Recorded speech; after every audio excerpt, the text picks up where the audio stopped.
Story 1. I'm a male teen currently working part-time and have my own income. I'm also the oldest in my family.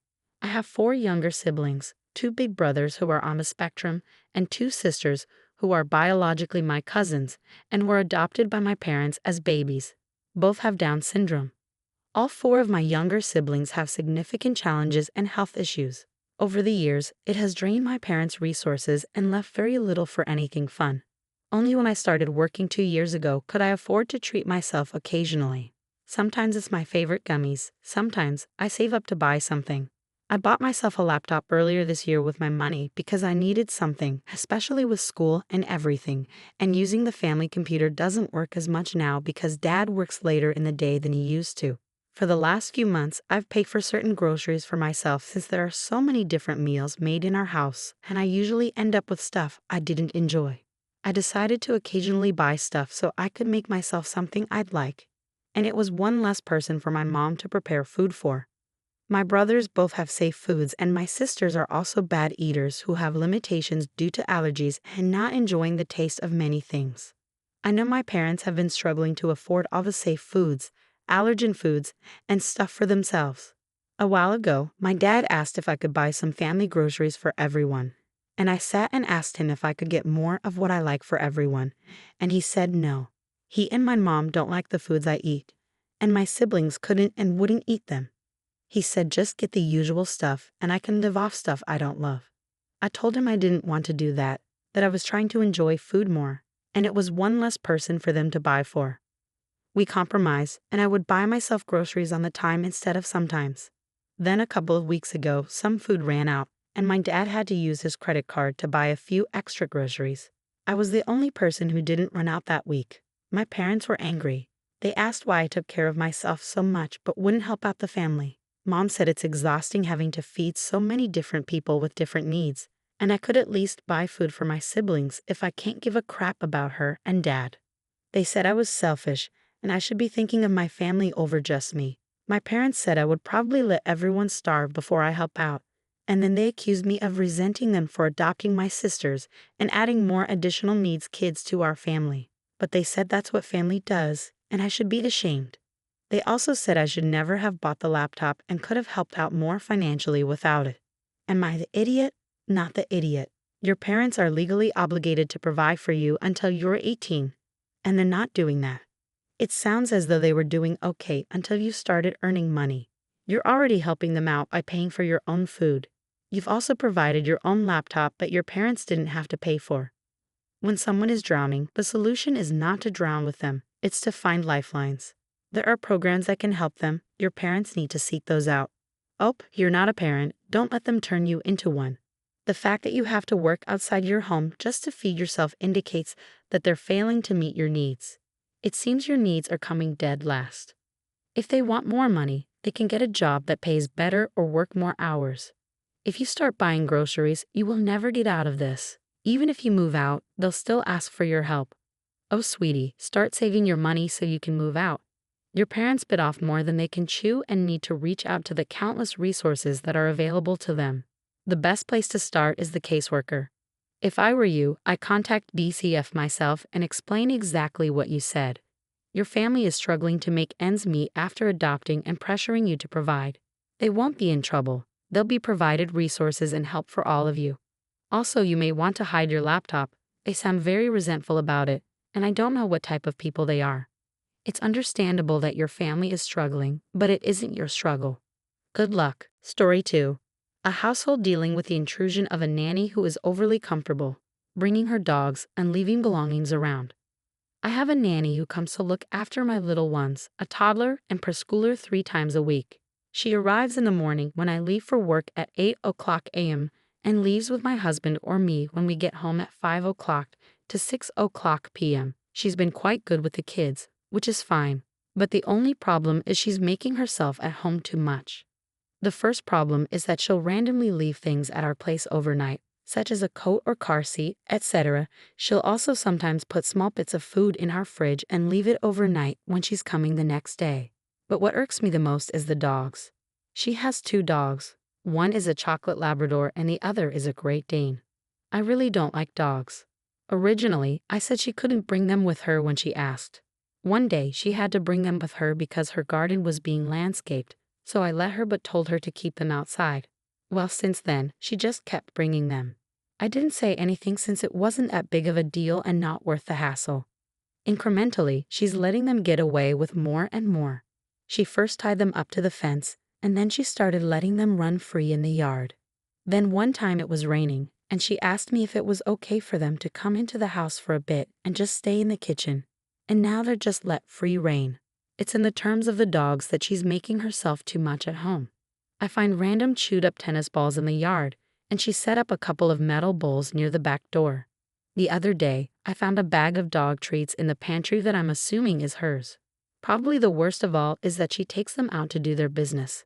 I don't even want to think about all the dog do that would be in my yard and bags the poop. But then she leaves the poop by the front door next to her handbag and dog leashes, so I normally come home to a few of those bright green bags of her dog do at my front door. It's just so gross. I want to say something to her, but my husband tells me not to. He's saying that we need her to look after the kids and that it would come across as offensive to tell her that. He said it's just minor things and to not really worry about it. We only need her until the kids are school age anyway. He's quite serious, and we've been arguing over it quite a bit. Am I the idiot for telling her to stop making herself so much at home? I feel like she's just done it bit by bit so we didn't notice, but looking back, she's basically starting to slide into the household. Not the idiot. She's an idiot because you gave her an inch, and she took a marathon's worth of miles. She's taking advantage of you, and it's completely inappropriate as an employee. Let's look at this in terms of regular workplace etiquette. All workplaces will let you leave a jacket in your work area or a small amount of food in the fridge, so those are reasonable accommodations. Would an office allow dogs when it's been previously communicated that dogs aren't allowed? No, making yourself comfortable is not a big deal, but bringing dogs is a no. You need to communicate that to her. She's utilizing your lack of limits to her advantage. If your husband won't listen, you might need to have a direct conversation with the nanny yourself. Story 3. A husband frustrated with his wife's tendency to dominate conversations with lengthy, branching stories due to untreated ADHD. I'm a femme 32, currently 8 months pregnant with our first child. My husband and I, like a lot of couples, debrief after our workdays. My husband works in a high-touch, high-interaction job, so we usually say our hellos, make dinner, and then eat separately so he can wind down a bit. Then afterward, we sit in the living room and chat.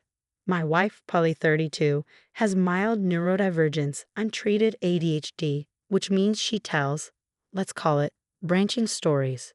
She'll get bogged down inside side stories, background stories, and details that add nothing to the core story about her workday. That's usually fine.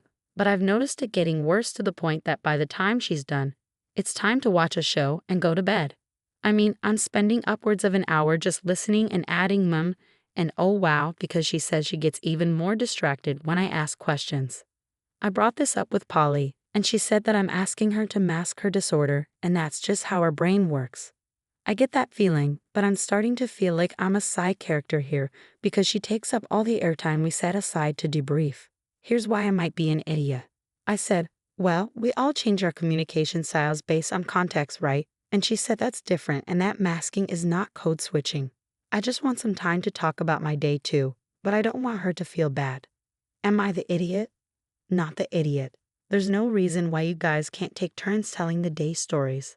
Also, you say she's untreated. Well, she needs to get treated.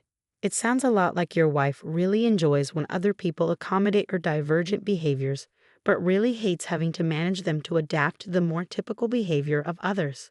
She has to give you some path forward that's not essentially you just need to deal with my crap. My mom does this constantly. Is this a neurodiverse symptom? I don't think wanting to share your life with her is expecting her to mask. This may not work with your wife, but I tell my mother I'm losing the thread of her story, so can she get back to the main path? Another thing I do is time box her. I let her know I have 30 minutes to talk when I call her. Yes, she does 99.98% of the talking. And that's fine. But at the 25-minute mark, I interrupt her and tell her I only have 5 minutes left. This is one of my biggest pet peeves. Get to the point, people. You're not asking her to mask anything. You're asking her to work on her disorder to make things easier. You're not trying to get her to pretend she doesn't have the disorder, not asking her to lie about it, and not asking her to hide it. You're asking her to try different things to curb it, like my family members counting to 3 when they were about to lose their temper, or asking a person with memory issues due to PTSD to write themselves notes. Learning how to participate in society is okay. Story 4. A woman conflicted about her sister wanting to use her address fraudulently to enroll. I have a sister, Jane, who is a single mother to her autistic son, James. James was having a hard time at his school. His school district is severely underfunded, and they do not give a crap. The schools where I live are pretty nice, and my neighbors who have kids said that they have a lot of great programs for kids like him. Since I had extra money, I decided to offer to let Jane and James move in with me so he could go to school here. Since he started, he's been doing great here. The teachers and aides are much more engaged than at his old school. They've been helping him work through some of his behaviors as well. While my other sister, Leah, is being weird about it though. The school that James attends has better teachers and aides and has a lot of other activities and resources, and in general, it's just a lot nicer. Leah and her family live in the same town that Jane and James used to live in, so her kids go to the underfunded school. Now she wants to send her kids to school here too. However, they're not taking any out-of-town students, so Lee wants to use my address and send her kids to school here. From what I've seen online, it looks like it can be considered fraud to do that. It's a fairly tight-knit community. People would figure out what we were doing and that they didn't live here. So I don't want to take the risk.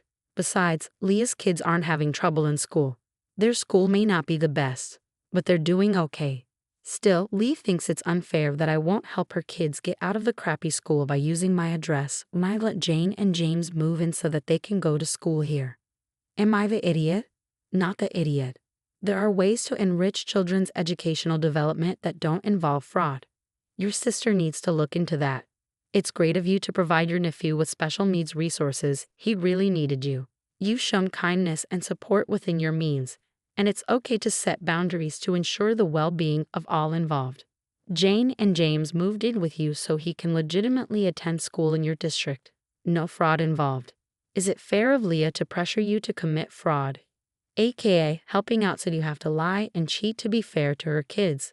This is a false equivalency. Leah can get better schools for her kids like Jane did, move into the district.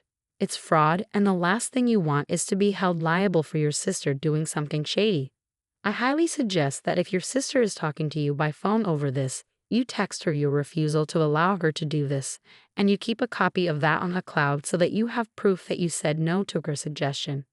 I'm telling you this because as much as I know you might not want to think this, your sister sounds like the type who would go ahead and use your address anyway. She sounds like the type who would falsify a utility bill or whatever to show residency there.